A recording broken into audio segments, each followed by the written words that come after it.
Donald Trump তিনি মনে করেন গোটা পৃথিবীটা চালাবে মার্কিন যুক্তরাষ্ট্র। এতদিন ধরে মার্কিন যুক্তরাষ্ট্রকে কার্যত বোকা বানানো হচ্ছিল। সবচেয়ে বেশি যে দেশ বোকা বানিয়েছে তার নাম হচ্ছে চীন। বিশ্বজুড়ে চীন এখন এমন জায়গায় পৌঁছে গেছে যে মার্কিন যুক্তরাষ্ট্রের কথা চলছে না। বিভিন্ন জায়গায় বিভিন্ন শক্তি তারা চীনের কথা শুনছে। ট্রাম্প হ্যাজ প্রিভিয়াসলি ওয়ার্ন, হয় আমাদের কথা শুনে সমঝোতা করো, আর যদি মনে করো এসব করবে না তাহলে বম্বিং শুরু হয়ে যাবে। ইরানের কাছে এখন একটাই পথ, চুক্তি করতেই হবে। এই মুহূর্তে ডোনাল্ড ট্রাম্প তিনি পরিষ্কার বলে দিচ্ছেন, হয় করো নয় মরো। ইরানের সম্পর্কে অভিযোগ তারা গোটা বিশ্বে সন্ত্রাসবাদীদের ফান্ড করে, আর এই অর্থই ঘুরপথে পাকিস্তানের সন্ত্রাসবাদী অথবা বাংলাদেশে যারা সন্ত্রাসবাদী তাদের দিকে পৌঁছাচ্ছে। নমস্কার, আমি ঋতব্রত ভট্টাচার্য, শুরু করছি রণক্ষেত্র। আজকে আলোচনা করব ইরান ফ্যাক্টর নিয়ে, কিন্তু তার আগে চলে যাব একটি বাঙালি অতি পরিচিত প্রবাদ বাক্যে, টাকা লাগলে দেবে গৌরী সেন। গৌরী সেনকে অত্যন্ত শিক্ষাব্রতী, শিক্ষা অনুরাগী এক ব্যক্তি, যিনি গরিব ছাত্র যারা পড়তে চায় তাদের থাকা খাওয়ার ব্যবস্থা, তাদের পড়ার খরচ তিনি যোগাতেন। একটা সময় গোটা কলকাতায় এটা প্রচলিত ছিল, যদি পড়াশোনা কেউ করে টাকা লাগলে দেবে গৌরী সেন। অর্থাৎ গৌরী সেন সেই সময় খুব গুরুত্বপূর্ণ এক ব্যক্তি হয়ে উঠেছিলেন, অনেকের সহায় উঠেছিলেন। আপনারা জিজ্ঞেস করছেন বা আপনারা ভাবছেন যে হঠাৎ ইরান ফ্যাক্টরের সঙ্গে গৌরী সেন কোথায় মিল রয়েছে, কোথায় মিল রয়েছে, আর কেনই বা এই প্রসঙ্গ উত্থাপন করলাম।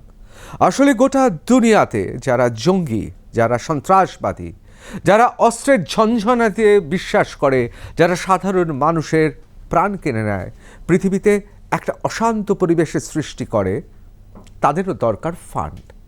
একটা কথা আছে জঙ্গি বহলে, যে জঙ্গি বা সন্ত্রাসবাদীদের টাকার কোনো অভাব হয় না, ঠিক কেউ না কেউ কোথাও থেকে টাকা তারা ঠিক ফান্ড করে, অর্থাৎ টাকার যোগান দেয়।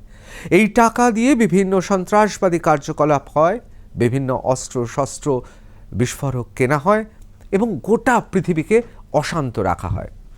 এখন অনেকেই মনে করেন যে এই গৌরী সেনটা কে, সন্ত্রাসবাদের টাকা কোথা থেকে আসে, কোন শক্তি সন্ত্রাসবাদের টাকা জোগাড় করে।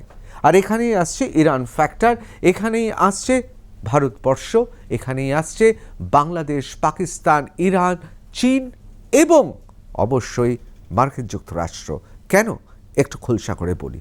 আপনারা দেখতে পাচ্ছেন আমার পেছনে 5 দেশের প্রতিনিধি, অর্থাৎ রাষ্ট্রপ্রধান। মার্কিন যুক্তরাষ্ট্রের সঙ্গে চীন সরাসরি সংঘাত চলছে। কতটা সংঘাত? 145% ট্যারিফ সেটা চাপিয়ে দেওয়া হয়েছে কার ওপর? চীনের ওপর। তাতে একেবারে সম্মুখ সমরে চীন এবং মার্কিন যুক্তরাষ্ট্র লড়াই জমে উঠেছে। এখন প্রশ্ন, এই লড়াইয়ের ফলে কি হচ্ছে? আমরা সবাই জানি চীনের সঙ্গে ইরানের একটা সম্পর্ক আছে। 400 বিলিয়ন US ডলার, একটা বিরাট প্রজেক্ট, বিরাট টাকা চীন ইরানকে সহায়তা করছে। তাছাড়াও চীনের সঙ্গে আরও বেশ গোপনে সম্পর্ক রয়েছে, যার মধ্যে আমরা জানি জ্বালানি এবং তার পাশাপাশি বিভিন্ন গোপন পাইপলাইনের মধ্য দিয়ে বিভিন্ন কিছু সরবরাহ চলছে। এখন প্রশ্ন হচ্ছে, এই চীন আর ইরানের সম্পর্ক, সেখানে পাকিস্তান, বাংলাদেশের মতো দেশগুলো আসছে কোথায়? তার কারণ ইরানের সম্পর্কে অভিযোগ তারা গোটা বিশ্বে সন্ত্রাসবাদীদের ফান্ড করে। আমরা আগেই আপনাদের দেখিয়েছি হুজি, হেজবুল্লাহ বা হামাস, তারা অর্থ কোথা থেকে পায়? তাদের অর্থের যোগান ইরান দেয় বলে অনেকে মনে করেন। আর এই অর্থই ঘুরপথে পাকিস্তানের সন্ত্রাসবাদী অথবা বাংলাদেশে যারা সন্ত্রাসবাদী তাদের দিকে পৌঁছাচ্ছে। অর্থাৎ একদিকে ইরান, বাংলাদেশ, পাকিস্তান, বিভিন্ন এরকম দেশ যেখানে জঙ্গি সংগঠন আছে তাদের টাকা যোগাচ্ছে, আর ইরানের মূল টাকাটা আসছে কোথা থেকে? চীন থেকে। আর এই চীনের সঙ্গে মার্কিন যুক্তরাষ্ট্রের সংঘাত তাতে বিপাকে পড়েছে চীন, এবং চীন যদি বিপাকে পড়ে তাহলে ইরান বিপাকে পড়বে, আর ইরান বিপাকে পড়লে বাংলাদেশ এবং পাকিস্তানের মতো দেশ যেখানে বিভিন্ন জঙ্গি সংগঠন আছে তারাও বিপদে পড়বে। ব্যাপারটা ঠিক এরকম দাঁড়াচ্ছে। ট্যারিফ ওয়ারটা চলছে চীন মার্কিন যুক্তরাষ্ট্রের সঙ্গে। এই ট্যারিফ ওয়ারে চীন মুশকিলে পড়েছে। চীন যদি বেকায়দায় পড়ে তখন ইরানের পেছনের যে শক্তি, অর্থাৎ এক্ষেত্রে চীন, তাহলে সে বলবে আরে দাঁড়া ভাই, আগে আমি নিজেকে বাঁচাই, আপন বাঁচলে বাপের না, সুতরাং নিজেকে বাঁচানোর চেষ্টা করবে। ব্যাপারটা একটু খোলসা করে বলি, যা হচ্ছে মঙ্গলের জন্য হচ্ছে। কেন মঙ্গলের জন্য হচ্ছে? কেন গোটা বিশ্বে একটা আর্থিক মন্দা, চাপ, উত্থান পতন হলেও ভালোর দিকে যাবে, জিও পলিটিক্স একটা নতুন মাত্রা পাবে, তা আজকে আপনাদের সরাসরি বোঝানোর চেষ্টা করব, ব্যাখ্যা করার চেষ্টা করব। এবার আমরা যাকে দেখাবো এই ভদ্রলোকটি, এর নাম আব্বাস আরাগচি। 2015 সালে মার্কিন যুক্তরাষ্ট্রের সঙ্গে যখন এবং অন্যান্য পরমাণু শক্তিধর দেশগুলোর সঙ্গে যখন চুক্তির ব্যবস্থা হয়, তখন তিনি ছিলেন অন্যতম পুরোধা পুরুষ। তিনি গোটা চুক্তিটা তৈরি করেছিলেন এবং তিনি দায়িত্ব নিয়েছিলেন। তারপর 2018 সালে আমরা জানি মার্কিন যুক্তরাষ্ট্র এবং অন্যান্য পরমাণু শক্তিধরের সঙ্গে ইরানের একটি চুক্তি সম্পাদিত হন এবং পরবর্তীকালে ট্রাম্প সেটি ছেড়ে বেরিয়ে আসেন। এখন ট্রাম্প চাইছেন এটি নয়া চুক্তি, আর এই নয়া চুক্তির জন্য আমরা জানি যে মাস্কাটে গত শনিবারই বৈঠক হয়েছে। সেই বৈঠকে একদিকে ইরান ছিল এবং আব্বাস আরাগচি তার নেতৃত্বে ইরান, এবং অন্যদিকে স্টিভ উইটকফ তার নেতৃত্বে, তিনি একজন রিয়েল এস্টেট ব্যবসায়ী, ট্রাম্পের অত্যন্ত ঘনিষ্ঠ, তিনি এবং তার নেতৃত্বে মার্কিনিরা তারা বৈঠকে বসেছিল। কিন্তু মাস্কাটের এই বৈঠক সফল হয়নি, কিন্তু একটা উজ্জ্বল আলো বা আশার আলো দেখা যাচ্ছে, দুপক্ষই জানিয়েছে। মার্কিন যুক্তরাষ্ট্র তারা চাইছে যত দ্রুত সম্ভব এই পরমাণু চুক্তি সম্পন্ন করতে। অন্যদিকে ইরান তার প্রতিনিধি দল তারা অনুযোগ করছে, বড্ড বেশি তাড়াহুড়ো করছে মার্কিন যুক্তরাষ্ট্র। তাড়াহুড়ো তো করবেন, কারণ এই মুহূর্তে রাষ্ট্রপ্রধানকে ডোনাল্ড ট্রাম্প, তার অভিধানে দেরি করার কোনো ব্যাপার নেই। ঘুম থেকে উঠে মনে হলো এটা করতে হবে তো করতেই হবে, কিছু বলারও নেই। জনাদেশ পেয়েছেন। এই মুহূর্তে পৃথিবীর অন্যতম শক্তিধর দেশ, তার তিনি প্রেসিডেন্ট, সুতরাং এই বিশ্বের অন্যতম শুধু নয়, অনেকে বলেন সবচেয়ে ক্ষমতাধর পুরুষ তিনি। সুতরাং তাড়াহুড়ো তো একটা আছেই, কিন্তু এই তাড়াহুড়ো আর অন্যদিকে চীনকে চাপ দেওয়া, দুটোর মধ্যে কোনো মিল খুঁজে পাচ্ছেন? একটু ব্যাখ্যা করার দরকার এখানে। তবে ব্যাখ্যার আগে আমাদের একবার চলে যেতে হবে এই মুহূর্তে দাঁড়িয়ে মার্কিন যুক্তরাষ্ট্র আর চীনের মধ্যে ঠিক কোন অবস্থায় দুজনের অবস্থান একবার দেখে নেব। এই মুহূর্তে দাঁড়িয়ে চীন এবং মার্কিন যুক্তরাষ্ট্র দুজনের আসল লড়াইটা কোথায়, যুদ্ধটা কোন ফ্রন্টে চলছে? এক কথায় ট্যারিফ, অর্থাৎ ট্রেড ট্যারিফ ফ্রন্টে চলছে। এ ওর ওপর শুল্ক চাপিয়ে দিচ্ছে, ও ওর ওপর শুল্ক চাপিয়ে দিচ্ছে। অর্থাৎ মার্কিন যুক্তরাষ্ট্রে কেউ যদি চীনের কোনো জিনিস বা পণ্য কিনতে চায়, তাহলে তাকে চড়া হারে শুল্ক দিতে হবে। ঠিক একই কাজ করছে চীন। মার্কিন যুক্তরাষ্ট্রের কোনো জিনিস যদি চীনে কিনতে হয়, তাহলে সেখানেও শুল্ক চাপিয়ে দিচ্ছে। কিন্তু ক্ষতিটা বেশি কার হচ্ছে, কে কোন দিকে ঝুঁকে রয়েছে, এই প্রসঙ্গটা আপনাদের জানিয়ে রাখি। মনে রাখবেন, শি জিনপিং এই মুহূর্তে শুধুমাত্র চীনে নয়, গোটা পৃথিবীতে তার একটা অবস্থান রয়েছে। যতদিন তিনি বেঁচে থাকবেন ততদিন তিনি ক্ষমতায় থাকবেন, এরকম একটা পরিবেশ রয়েছে। এবং অনেকে বলছেন যে চীনের ক্ষেত্রে মাও জেদংয়ের পর জিনপিংই হয়ে উঠছেন সেই প্রবাদ প্রতিম পুরুষ, যিনি চীনের কমিউনিস্ট পার্টি শুধু নয়, গোটা চীনের এক কথায় অধীশ্বর। আমরা সবাই জানি চীনের কমিউনিস্ট পার্টি তারা একমাত্র পার্টি, আর সেই পার্টি তাদের সবচেয়ে শক্তিধর এবং গোটা পৃথিবীর কাছে দাঁড় করিয়েছে যাকে, তিনি হচ্ছেন জি জিনপিং। এখন প্রশ্ন হচ্ছে, চীনের সঙ্গে অন্য দেশের তফাৎ রয়েছে। বিশেষ করে আমরা যারা ভারতে থাকি, যেখানে গণতন্ত্র শুধু সুস্পষ্ট নয়, গোটা পৃথিবীতে আমাদের আশেপাশের প্রতিবেশী দেশগুলো তো বটেই, গোটা পৃথিবীতে আমরাই হচ্ছি বৃহত্তম গণতন্ত্র। আমাদের একটু বুঝতে অসুবিধা হবে ঠিক চীনের সামাজিক এবং রাজনৈতিক অবস্থানটা কি চীনের ভেতরে অভ্যন্তরে। দেখুন, চীনে কমিউনিস্ট পার্টি রয়েছে, সেখানে যিনি সর্বময় কর্তা হবেন সেক্ষেত্রে কিন্তু চীনের বাসিন্দারা অর্থাৎ নাগরিকরা ভোট দেন না। কারা ভোট দিয়ে ঠিক করেন? কারা ঠিক করেন? কেন্দ্রীয় গণতান্ত্রিকতা রয়েছে, কমিউনিস্ট পার্টি, তারা নিজেরা নির্বাচিত করে এবং সেই নির্বাচন বলুন বা মনোনীত করা বলুন, সেটা কমিউনিস্ট পার্টির মেম্বার যারা রয়েছেন তারা। এই গোটা ঘটনাটা বা গোটা দেশটা এই মুহূর্তে তাদের দ্বারা পরিচালিত এবং সেইখানে দাঁড়িয়ে শি জিনপিংয়ের একটাই চ্যালেঞ্জ। তার কারণ কমিউনিস্ট পার্টি, চীনা কমিউনিস্ট পার্টি, তারা গোটা চীনের সাধারণ মানুষের যেহেতু কোনো গণতন্ত্র নেই বা গণতান্ত্রিক কাঠামোর মধ্যে তারা পড়েন না, তারা রাষ্ট্রের কাছ থেকে সুযোগ সুবিধা চায়। শিক্ষা, স্বাস্থ্য, পানীয়, জীবনযাত্রার মান সমস্ত কিছুর জন্য তারা তাকিয়ে থাকেন যে চীনের সর্বময় কর্তা অর্থাৎ কমিউনিস্ট পার্টির যিনি নেতা তিনি কি করছেন। শি জিনপিং ততক্ষণ থাকবে যতক্ষণ তারা এই যোগানটা দিয়ে যেতে পারবে। অর্থাৎ শি জিনপিংয়ের ওপরও কিন্তু একটা চাপ আছে।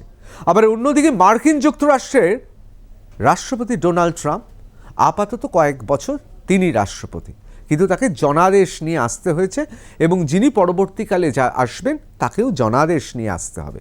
সুতরাং এই জায়গায় দাঁড়িয়ে দুই রাষ্ট্রপ্রধানের দু ধরনের চ্যালেঞ্জ। শি জিনপিং জানেন যতক্ষণ চীনা অর্থাৎ চৈনিক সামাজিক, অর্থনৈতিক এবং অবশ্যই আভ্যন্তরীণ পরিবেশ ততক্ষণ ঠিক থাকবে যতক্ষণ তিনি সরবরাহ করতে পারবেন। অর্থাৎ প্রত্যেক নাগরিক রাষ্ট্র থেকে জীবনযাত্রা ন্যূনতম থেকে শুরু করে স্বচ্ছন্দ জীবনযাত্রা যতক্ষণ অব্যাহত থাকবে ততক্ষণ তিনি গদিতে থাকবেন। তিনি একটা হট সিটে বসে আছেন। তার কাছে ট্রেড ট্যারিফ ওয়ার অত্যন্ত গুরুত্বপূর্ণ। কিন্তু মার্কিন যুক্তরাষ্ট্রে সর্বময় কর্তা অর্থাৎ প্রেসিডেন্ট ডোনাল্ড ট্রাম্প তিনি কিন্তু ইতিমধ্যেই কংগ্রেসে অর্থাৎ তিনি গণতান্ত্রিকভাবে জিতে আসা তাকে কিন্তু জবাবদিহি করতে হয় এবং তিনি ইতিমধ্যেই বলতে শুরু করেছেন। তিনি স্পষ্ট ভাষায় বলছেন এতদিন ধরে মার্কিন যুক্তরাষ্ট্রকে কার্যত বোকা বানানো হচ্ছিল। কারা বোকা বানাচ্ছিল? অনেক দেশ বোকা বানাচ্ছিল। সবচেয়ে বেশি যে দেশ বোকা বানিয়েছে তার নাম হচ্ছে চীন। এবং তিনি বলছেন এই যে ট্যারিফ চাপিয়ে দেওয়া হলো তাতে শেয়ার মার্কেট, স্টক এক্সচেঞ্জ ওঠা নামা, ঝড় উঠেছে। অনেকে বলছেন গোটা বিশ্বজুড়ে আর্থিক মন্দা শুরু হবে, কিন্তু ডোনাল্ড ট্রাম্প সবাইকে বলছেন যে না, একটা টার্ময়েল আছে বটে, কিন্তু সব ঠিক হবে। এবং তিনি স্পষ্ট ক্যাবিনেট মিটিংয়ে অর্থাৎ তাদের যে ক্যাবিনেট মিটিং রয়েছে সেই মিটিংয়ে the US president defended his tariff policies. তিনি তার ট্যারিফ পলিসিকে ডিফেন্ড করছেন। অর্থাৎ তিনি বলছেন যে ট্যারিফ পলিসি নেওয়া হয়েছে সেটা একেবারে ঠিক এবং saying the United states is in very good shape. অর্থাৎ খুব ভালো হচ্ছে, খুব ভালো রয়েছি, খুব ভালোভাবে আকার নিতে চলেছে। তিনি একেবারে যেন গ্যারান্টি দিয়ে দিচ্ছেন। কেন তিনি দিচ্ছেন? তার কারণ the US tariff rate on most Chinese imports now amounts to 145%, Washington says. The US President Donald Trump announced a new levy of 125% on goods from China on Wednesday, but the White House has since clarified that is on top of an already existing tariff 20%. দেখুন, আমাদের অনেকেরই মনে হয়েছিল তাহলে কি ট্যারিফটা অর্থাৎ চায়নার ওপর যে শুল্কটা চাপানো হচ্ছে সেটা কি 125%? হোয়াইট হাউস পরিষ্কার করে দিয়েছে 20% অর্থাৎ 20% তো ছিল, তার উপরে 125%, অর্থাৎ দাঁড়ালো 145%। ডোনাল্ড ট্রাম্প তার সামাজিক মাধ্যমে একটা পোস্ট করেছেন, দীর্ঘ পোস্ট, তার একটা ছোট্ট অংশ দেখাচ্ছি। In a lengthy post on his own social media platform, Trump says that the decision to impose the additional 125% levy was due to China showing a lack of respect. বলছে চীন ন্যূনতম সম্মান প্রদর্শন করছে না টু দ্য ওয়ার্ল্ডস মার্কেট, অর্থাৎ বিশ্ব মার্কেটকে ন্যূনতম সম্মান প্রদর্শন করছে না। খুব গুরুত্বপূর্ণ ওয়ার্ড, এই ওয়ার্ডসগুলো খুব গুরুত্বপূর্ণ। তার কারণ ল্যাক অফ রেসপেক্ট, অর্থাৎ বিশ্ব মার্কেট। এখানে বিশ্ব মার্কেট বলতে কাকে বোঝাচ্ছে? গোটা পৃথিবীর মার্কেট, কিন্তু ব্যাপক অর্থে বিশ্ব মার্কেট নিয়ন্ত্রণ করছে কে? জিডিপি যদি দেখেন, বা অর্থনীতি যদি দেখেন, বা শক্তি, কে কত শক্তিধর দেখেন, তাহলে এই মুহূর্তে মার্কিন যুক্তরাষ্ট্র যদি 1 নম্বরে থাকে, 2 নম্বরে চীন। বিশ্ব মার্কেট বলতে অনেকে বলছেন ব্যাপক অর্থে মার্কিন যুক্তরাষ্ট্রকে বোঝাচ্ছে, এবং ডোনাল্ড ট্রাম্প তিনি মনে করেন গোটা পৃথিবীটা চালাবে মার্কিন যুক্তরাষ্ট্র। অর্থাৎ কোথাও যেন একের সঙ্গে দুয়ের টক্কর চলছে। এই টক্করে অনেক দেশ কি হয়, দুজন মহাশক্তিধর দৈত্য লড়ছে। আশেপাশে যারা সাধারণ মানুষ, যারা দুর্বল, তারা কি করবে? তারা একেবারে মাথা নুইয়ে দেবে, পারলে তারা মাটিতে গর্ত করে ঢুকে যাবে। অনেক দেশ তাই করছে। আবার অনেক বুদ্ধিমান, যারা বুদ্ধিমান হয়, তারা কি করবে? অনেকে তারা দাঁড়িয়ে থাকবে নিজের একটা নীতি নিয়ে। ভারত যেমন দাঁড়িয়ে রয়েছে, একটা নিজের নীতি নিয়ে দাঁড়িয়ে রয়েছে। ভারত বলছে ঠিক আছে, যা ট্যারিফ তোমরা চাপিয়ে দিয়েছো, আমরা কিছু বলবো না, আমরা এটার থেকেই চেষ্টা করব। আমরা জানি আমরা কিভাবে করব। আমি আগেও অনেকবার ব্যাখ্যা করেছি যে আমরা কখনো খরিদ্দার বনে যাব। আমরা মার্কিন যুক্তরাষ্ট্রকে বলছি ঠিক আছে, তোমরা তোমাদের মতো ট্যারিফ দিচ্ছ, আমরা আমাদের মতো করে তৈরি করছি। উৎকর্ষ এবং বিভিন্ন কৌশল, স্ট্র্যাটেজি, বিজনেস পলিসি নিয়ে আসছি। আমরা নেগোসিয়েশন করব, সমঝোতা করব, আমরা এইভাবে এগিয়ে যাব। আর আগেও বলেছি, এখনও বলছি, চীন এবং অন্যান্য উন্নত দেশগুলোর সঙ্গে ভারতের পার্থক্য একটাই, আমাদের অর্থনীতি, সেটা কোভিডের পরে হোক বা তার আগে গোটা বিশ্বজুড়ে যখন আর্থিক মন্দা হচ্ছে, ভারত কিন্তু ভারতের মতো এগিয়ে যাচ্ছে। কৃষি প্রধান দেশ, জনসংখ্যা রয়েছে, গোটা পৃথিবীর অন্যতম সবচেয়ে লোভনীয় মার্কেট। সুতরাং ভারত তার একটা নিজস্ব ছন্দ রয়েছে, বৈচিত্র্যের মধ্যে ঐক্য, সেই ঐক্য ছোঁয়া রয়েছে আমাদের বাণিজ্যে, অর্থনীতিতে। সুতরাং ভারতের মতো দাঁড়িয়ে আছে। আমি আবার ফিরে আসি, এই যে মার্কিন যুক্তরাষ্ট্র আর চীনের মধ্যে টক্কর হচ্ছে, এই টক্করটা শুধুমাত্র বাণিজ্যের টক্কর ভাববেন না।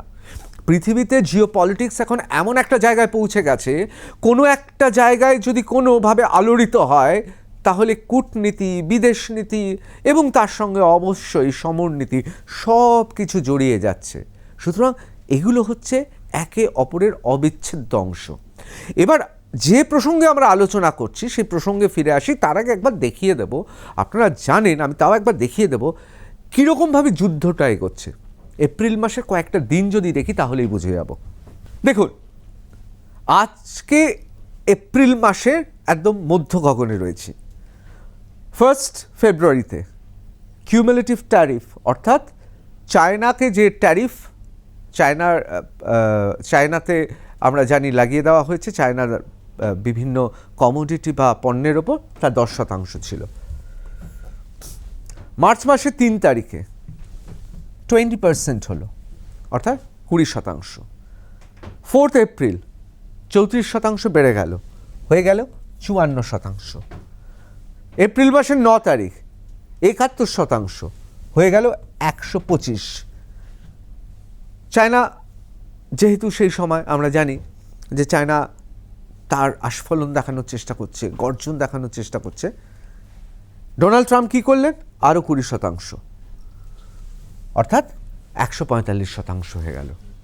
অর্থাৎ যেটা ছিল 20%, তার ওপর 125%, সব মিলে 145%। এটা হলো কেন? তার কারণ মার্কিন যুক্তরাষ্ট্র দেখছে যে চীন যেহেতু সমাজতান্ত্রিক দেশ, সেখানে বিরাট ওয়ার্কফোর্স রয়েছে, তাদের কাজ করানো যায়, অত্যন্ত শৃঙ্খলিতভাবে কাজ করে। এবং চীন প্রথম দিকে যেহেতু একটা বিরাট জনসংখ্যার দেশ এবং তারা পরিশ্রমী, হার্ড ওয়ার্কার, অসম্ভব পরিশ্রম করতে পারে, একটা শৃঙ্খলা আছে, সুতরাং তাদের কাজ দেওয়া হয়েছে। মার্কিন যুক্তরাষ্ট্র এবং মার্কিন যুক্তরাষ্ট্রের পর ইউরোপের বিভিন্ন দেশ তারা কি করলো? সেখানে ফ্যাক্টরি বসালো, সেখানে কাঁচামাল দিল, সেখানে কাজ দিল, দিয়ে একটা মার্কেট তৈরি হলো। ওখানকার যে পণ্য তার একটা বিশ্বজুড়ে মার্কেট তৈরি হলো। সেই মার্কেটটা তৈরি হওয়াতে কি হলো, চীন ধীরে ধীরে ধীরে ধীরে একটা জায়গায় পৌঁছালো। আমি আগেও আপনাদের বলেছি, ধরুন একটা ছোট্ট পান্ডার বাচ্চা, তাকে আপনি বাদাম খাওয়াচ্ছেন, সে বড় হচ্ছে, আরও বড় হচ্ছে, এবার দৈত্যাকার হচ্ছে। এবং আমরা সবাই জানি ইতিহাসে ভাগ্যের কি পরিহাস, বারবার মার্কিন যুক্তরাষ্ট্র সমালোচিত হয় যে তার ফ্র্যাঙ্কেনস্টাইন তৈরি করে। সেটা লাদেন হতে পারে, সেটা চীন হতে পারে। এখন মার্কিন যুক্তরাষ্ট্র দেখছে চীন বাড়তে বাড়তে এমন একটা বিশাল আকার নিয়ে নিচ্ছে যে চীন এখন তাকে চ্যালেঞ্জ করছে। ভাবুন, আপনার খেয়েছে, আপনার পড়েছে, আপনাকেই চ্যালেঞ্জ করছে। শুধু তাই নয়, বিশ্বজুড়ে চীন এখন এমন জায়গায় পৌঁছে গেছে যে মার্কিন যুক্তরাষ্ট্রের কথা চলছে না। বিভিন্ন জায়গায় বিভিন্ন শক্তি তারা চীনের কথা শুনছে। যেমন ইরান চীনের তাবেদারি করছে। এক কথায় বলতে গেলে ইরান এই মুহূর্তে চীনের চাকর বাকর। তাহলে আর তো বাড়তে দেওয়া যায় না। সুতরাং একদিকে কিন্তু ট্রেড ট্যারিফ, অন্যদিকে কিন্তু একটা ঘটনা চলছে। সেই ঘটনাটা কি? কূটনীতির ক্ষেত্রে, সমরনীতির ক্ষেত্রে অত্যন্ত তাৎপর্যপূর্ণ, অনেকে বলছেন মাইলস্টোন ঘটনা। আমি সেই ঘটনায় আসবো এবং তার সঙ্গে সন্ত্রাসবাদের যোগ সে নিয়ে আলোচনা করব এবং তাতে ভারতের কী সুবিধা হলো সেটা নিয়ে আলোচনা করব। কিন্তু তার আগে আরেকটা গুরুত্বপূর্ণ জিনিস দেখে নেব।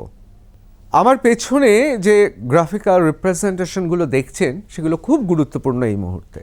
Unbalanced trade, US exports to China reached $143.5 billion in 2024.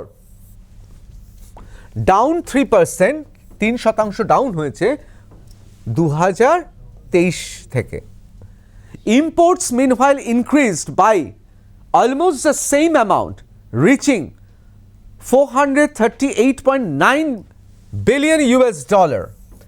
This has resulted in a widening trade deficit between Washington and Beijing, which exceeded $295.4 billion, অর্থাৎ $295.4 billion লাস্ট ইয়ার। খুব গুরুত্বপূর্ণ। অর্থাৎ দেখুন, এখানে খুব পরিষ্কারভাবে দেখা যাচ্ছে ইম্পোর্টস হয়েছে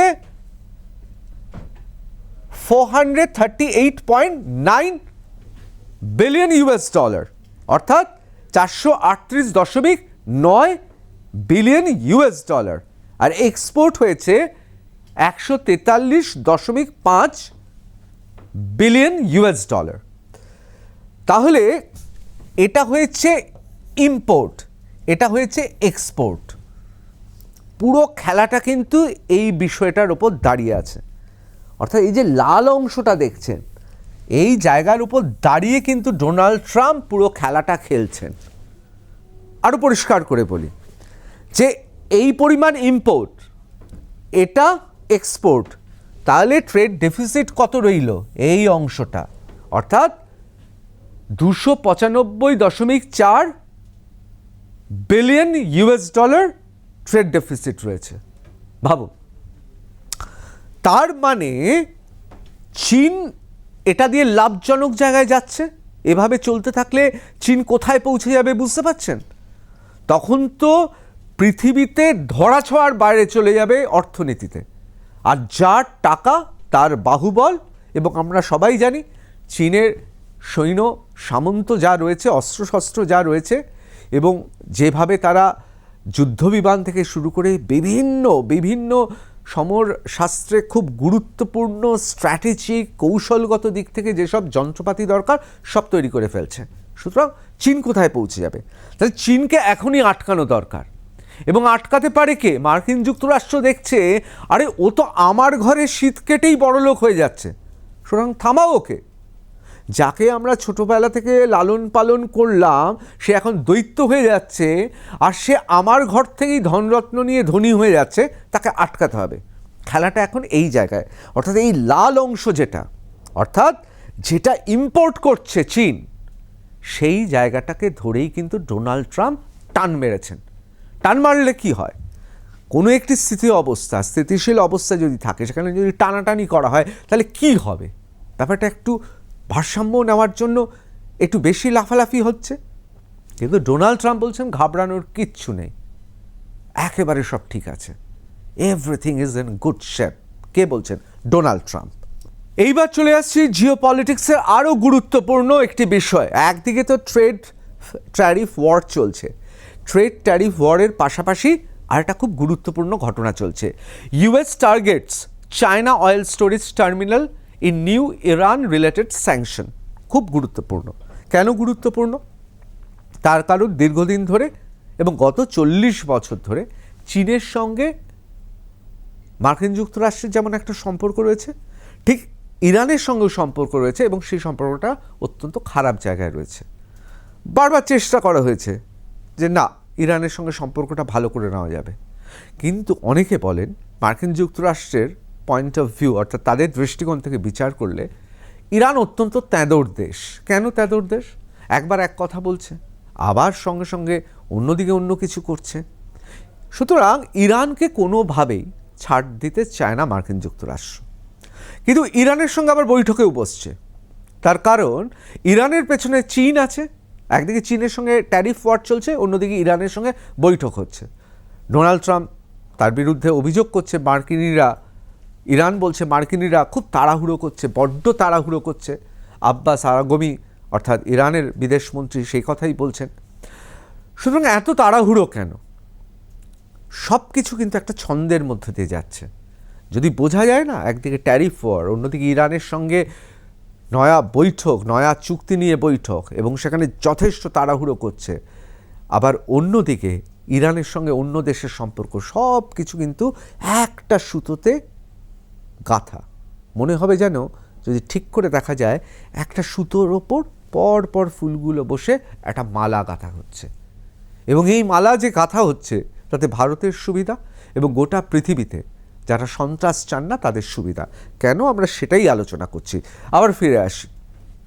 the US impose sanction on Guangsha Zhongsha energy group company limited, and it sets operate a crude oil and petroleum products terminal on Huangshan Island, Zhuangshan, China. The US State Department said the terminal is directly connected through Huangshan undersea oil pipeline to a nearby independent refinery known as Teapot Plant. এই teapot plant খুব গুরুত্বপূর্ণ। ইরানের সঙ্গে নিষেধাজ্ঞা রয়েছে, কিন্তু চীন কি করছে? তার যেহেতু ভৌগোলিক অবস্থান এমন, সে পাইপলাইন দিয়ে চীন ইরানের থেকে কি নিচ্ছে? ক্রুড অয়েল নিচ্ছে আর পেট্রোলিয়াম প্রোডাক্ট নিচ্ছে। এবং আমরা যদি দেখি, এই ম্যাপটা যদি দেখি, তাহলে পরিষ্কার হয়ে যাবে, তাহলে গোপনে গোপনে পাইপলাইনে কিন্তু ব্যবসা চলছে। ওইদিকে চীন ইরানের সঙ্গে ব্যবসা চালাচ্ছে, তাকে টাকা দিচ্ছে, আবার অন্যদিকে এতদিন মার্কিন যুক্তরাষ্ট্রের বাজার দখল করে বসেছিল। এটা তো সহ্য হবে না। ডোনাল্ড ট্রাম্প তিনি একদম সহজ ভাষায় বলছেন এসব চলবে না, অর্থাৎ এই সমস্ত জায়গায় নিষেধাজ্ঞা জারি হয়ে যাবে, এবং চীনের ক্ষেত্রে তাই করেছে। ভাবতে পারছেন? আজ থেকে কয়েক বছর আগে ভাবতে পারতেন যে এইভাবে ঘটনা প্রবাহ এগিয়ে যাবে? অনেকে বলছেন, হয়তো অনেকের মনে হতে পারে ডোনাল্ড ট্রাম্প খুব দ্রুত ঘটনা ঘটাচ্ছেন, কিন্তু এছাড়া আর কোনো পথ ছিল না, এমনটাও অনেকের মত। এবার খুব দ্রুত একবার দেখে নেব। তাহলে রয়টার্স, সংবাদ সংস্থা রয়টার্স অত্যন্ত সুন্দরভাবে পয়েন্টগুলোকে সাজিয়েছে। তার মধ্যে একটি পয়েন্ট হচ্ছে যে move comes ahead of US Iran talks on Saturday. একদিকে মার্কিন যুক্তরাষ্ট্র এবং ইরানের মধ্যে কথা চলছে, এবং আপনাদের আগেও বলেছি যে 2018-তে সে চুক্তি ছেড়ে আমেরিকা বেরিয়ে গিয়েছে, অর্থাৎ মার্কিন যুক্তরাষ্ট্র বেরিয়ে গেছে। নয়া চুক্তি হচ্ছে। নয়া চুক্তি হলে বলবে ঠিক আছে ইরান, তোমার ওপর নিষেধাজ্ঞা আছে, আমরা দেখছি কি করা যায়, তোমার অর্থনীতির ব্যবস্থা আগের থেকে অনেক বেশি শক্তিশালী হবে, তোমার মানুষজন হাফ ছেড়ে বাঁচবে, কিন্তু তোমাদের মানতে হবে, কতগুলো চুক্তি মানতে হবে, তোমরা অনেক তাদরামি করেছো, এবার এইসব বন্ধ করো। Sanction also target individual and vessels carrying the oil. এখানে মনে রাখতে হবে এই যে ইন্ডিভিজুয়াল অ্যান্ড ভেসেল যেগুলো তেল বহন করছে তার উপর নিষেধাজ্ঞা, সেটাকে লক্ষ্য করা হয়েছে, টার্গেট করা হয়েছে। The United States remain focused on disrupting all elements of Iran oil exports, particularly those who seek to profit from this trade, US Treasury Secretary Scott Bessent said. এখানে তাহলে এই মুনাফাটা আসলে কার হচ্ছিল? হচ্ছিল তো চীনের, এবং সেই জন্যে যথেষ্ট হাত শক্ত করছে। যত হাত শক্ত করবে মার্কিন যুক্তরাষ্ট্র, তত সে হাত গিয়ে পড়বে চীনের গলায়, আর চীন হাঁসফাঁস করবে। আর হাঁসফাঁস করলেই আপাতত চীন যেভাবে আগ্রাসীভাবে এগিয়ে যাচ্ছিল সেভাবে এগোতে পারবে না। এবার প্রশ্ন হচ্ছে, একদিকে তো চীন, অন্যদিকে ইরানের সঙ্গে বৈঠক চলছে। ইরান কেন এত গুরুত্বপূর্ণ? What is Iran's nuclear programme? What does the US want? অর্থাৎ ইরানের নিউক্লিয়ার প্রোগ্রামটা কি, আর ইউএস অর্থাৎ মার্কিন যুক্তরাষ্ট্র কি চায়? ইরান চায় তারা পরমাণু শক্তিধর দেশ হিসেবে গোটা পৃথিবীর ত্রাসের কারণ হয়ে থাকবে, এবং গোটা পৃথিবীতে, সেটা মধ্যপ্রাচ্য হোক, পাকিস্তান হোক, আফগানিস্তান হোক, বাংলাদেশ হোক, ভারত হোক, গোটা অঞ্চলে বিভিন্ন শক্তিকে তারা ফান্ড করবে। তাহলে কি হবে? অশান্ত থাকবে। অশান্ত থাকলে ইরান মনে করছে তারা শুধু অস্ত্রের ঝঞ্ঝানানি দেখিয়ে তারা সারা পৃথিবীকে দেখিয়ে দেবে যে তারাও শক্তিশালী। আর সুবিধা হয়ে গেল চীন পেছন থেকে রয়েছে। একদিকে মার্কিন যুক্তরাষ্ট্র ইরানের পেছনে চীনের একেবারে গলা ধরে নিয়েছে, এবং সেক্ষেত্রে আগেও বলেছি চীন জানে যে নিজেকে আগে বাঁচতে হবে, এবং নিজেকে বাঁচাতে গেলে কি করতে হবে? নিজেকে বাঁচাতে গেলে খুব ঠান্ডা মাথায় তাকে লড়তে হবে। সেটা কূটনৈতিক লড়াই, সেটা বাণিজ্যের লড়াই। আর এদিকে চীন ব্যস্ত হয়ে পড়লে চীন বলবে আমি আগে বাঁচি, ইরানকে বলবে যে বাপু তোমারটা দেখছি পরে, কিন্তু আগে আমি বাঁচি। সেক্ষেত্রে কি হবে? ইরান আর্থিকভাবে যদি দুর্বল হয় তাহলে গোটা পৃথিবীতে হামাস, হেজবুল্লাহ, হুজি, বিভিন্ন সংগঠন, নাম না জানা অনেক সংগঠন আছে, এবং সেই সংগঠনগুলো শাখা প্রশাখা পাকিস্তান, বাংলাদেশেও আছে। এসব জঙ্গি সংগঠনগুলো তাহলে রক্ত অল্পতায় অর্থাৎ অর্থ অল্পতায় ভুগবে। তাহলে কি হবে? জঙ্গিদের যে গৌরী সেন, সেই গৌরী সেনই যদি নড়বড়ে হয়ে যায় তাহলে জঙ্গিরা নড়বড়ে হয়ে যাবে। কারণ এরকম জঙ্গি তো নেই টাকা পয়সা ছাড়া বা অর্থ ছাড়া তারা লড়াই করবে। মুখে অনেক আবেগ দেখায়, আসলে কিন্তু জঙ্গিদেরও ভেতরে একটা বাণিজ্য আছে, সে নিয়ে একদিন কথা বলবো। এবার চলে আসি ইরানের বিভিন্ন জায়গায়, বিশেষ করে এমন কিছু জায়গা আছে যেমন ওখানকার যে নিউক্লিয়ার পাওয়ার প্লান্ট রয়েছে বুশার, অত্যন্ত গুরুত্বপূর্ণ। এছাড়াও বিভিন্ন জায়গায় রিসার্চ করা হয়, যেমন বোনামে রিসার্চ হয়, তেহরানে রিসার্চ হয়, ফরদৌতে রিসার্চ হয়, এইসব জায়গায় রিসার্চ হচ্ছে। আবার ইউরেনিয়াম মাইন আছে বিভিন্ন জায়গায়, যেমন সাংহাতে আছে, সাংহাত যে জায়গা সেখানে ইউরেনিয়াম খনি আছে। আবার ইউরেনিয়াম কনভার্সন প্লান্ট রয়েছে বিভিন্ন জায়গায়, যেমন ইস্ফানা, আরাক, এখানে প্লান্ট রয়েছে। আবার ইউরেনিয়াম এনরিচমেন্ট প্লান্ট রয়েছে, খুব গুরুত্বপূর্ণ সেই প্লান্টও তাদের রয়েছে। এবং আমরা জানি যে এই গোটা ইরানে এইভাবে কিন্তু পরমাণু শক্তিধর হওয়ার চেষ্টা করছে, এবং অস্বীকার করার তো মানে কোনো কারণ নেই। ইরানের ভূতাত্ত্বিক গঠন এবং তাদের ভৌগোলিক অবস্থান তাদের সহায়তা করছে। সুতরাং ইরানকে যদি থামাতে হয় তাহলে চীনকে থামাতে হবে, আর ইরানকে যদি থামানো যায় তাহলে গোটা পৃথিবীতে সন্ত্রাসে বা সন্ত্রাসীরা অর্থ অল্পতায় ভুগবে, তাদের অপমৃত্যু হবে। আমরা আগেই জানি এই মুহূর্তে কি চলছে, সময় লাগবে ইরান বলছে, আর মার্কিন যুক্তরাষ্ট্র বলছে না অত সময় দেওয়া যাবে না, তাদের বৈঠক চলছে। এবং এই বৈঠকের ফলপ্রসূ কী হবে সেটা জানতে গেলে আমাদের অবশ্যই আরও একটা সপ্তাহ অপেক্ষা করতে হবে। কিন্তু অনেকে বলছেন এত সহজে সমঝোতা হবে না। তার কারণ ইরান আবার ইরান দুপা এগিয়ে এক পা পিছিয়ে আসবে। আর মার্কিন যুক্তরাষ্ট্রে এই মুহূর্তে ডোনাল্ড ট্রাম্প তাড়াহুড়ো করছে। তিনি পরিষ্কার বলে দিচ্ছেন, হয় করো নয় মরো। কেন বলছি? Trump has previously warned that if Iran did not make a new deal, there will be bombing. একেবারে পুরোপুরি হুঁশিয়ারি দিয়ে দিয়েছে। কি বলেছেন? There will be bombing. হয় আমাদের কথা শুনে সমঝোতা করো, আর যদি মনে করো এসব করবে না তাহলে বম্বিং শুরু হয়ে যাবে। অর্থাৎ ইরানের কাছে এখন একটাই পথ, চুক্তি করতেই হবে। হয় তুমি চুক্তি করো, নয়তো বম্বিং শুরু হয়ে যাবে। এবং আপনারা জানেন ইরানে গত কয়েক বছরে ইরানের শাসক খুব একটা সুখে নেই। ইসরায়েলের সঙ্গে লড়তে গিয়েছিল, ইসরায়েল যা করার করে দিয়েছে। অন্যদিকে ইরানে মানুষের মধ্যে, বিশেষ করে ইরানের নারীরা, তারা ক্ষোভে ফুটছে। এই সময় দাঁড়িয়ে যদি বম্বিং শুরু হয় তাহলে ইরানের মহা বিপদ।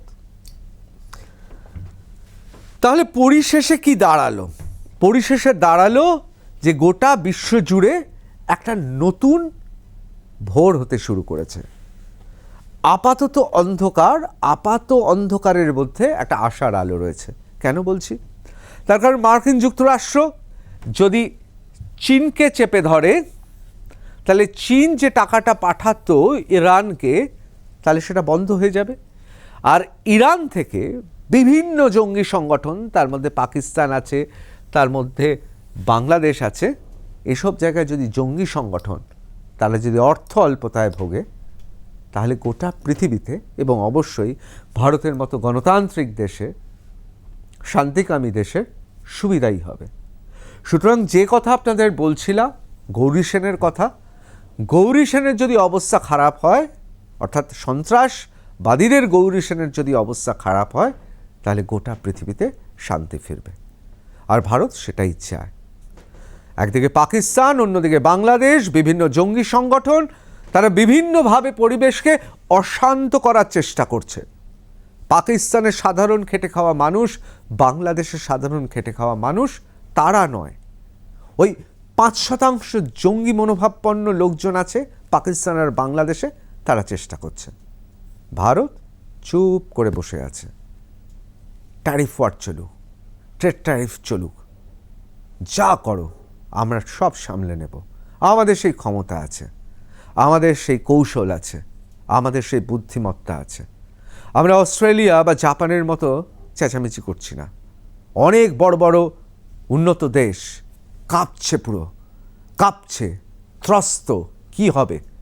ভারত চুপ করে আছে। আসলে ভারত জানে সবুরে মেওয়া ফলে। অনেকে স্থির বিশ্বাস মেওয়া ফলবে, যাতে ভারত শুধু নয়, গোটা পৃথিবীতে শান্তিকামী, শুভবুদ্ধি সম্পন্ন মানুষ, তাদের সুবিধা হবে। জয় হিন্দ।